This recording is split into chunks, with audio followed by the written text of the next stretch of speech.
அறிவாளி தன் கபரை மிக அழகாக சமைத்துக் கொள்வான். எப்படி சமைத்துக் கொள்வான்? எம்பெருமானார் வழி சொல்றாங்க.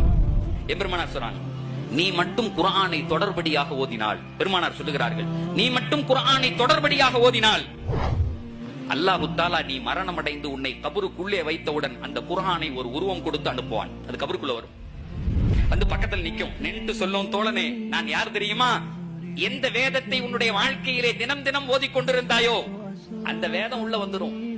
வந்துட்டு அது உன்னிடத்திலே சொல்லும், இது இருளின் வீடு, இதுக்கு லைட் வேணுமா? I will arrange it. அந்த லைட்டை நான் ஏற்படுத்தி தரேன். இது வேர்வைகளின் வீடு, ஏசி வேணுமா? நான் போட்டு தரேன். தண்ணி வேணுமா? நான் கொண்டு வந்தேன். இந்த உலகத்தில் எந்த சூழ்நிலையிலும் என்னை விடாமல் தொட்டு தடவி ஓதிக்கொண்டே இருந்தாய். வேதம் அல்லாஹ்வினுடைய வேதம். நான் இன்றைக்கு உன் உடன் இருப்பேன். எவ்வளவு நாள் தெரியுமா இருப்பேன்? கியாமத்து நாள் வரையும் உன் உடனே இருப்பேன். நான் உன்னோடு பேசிக்கொண்டே இருப்பேன்.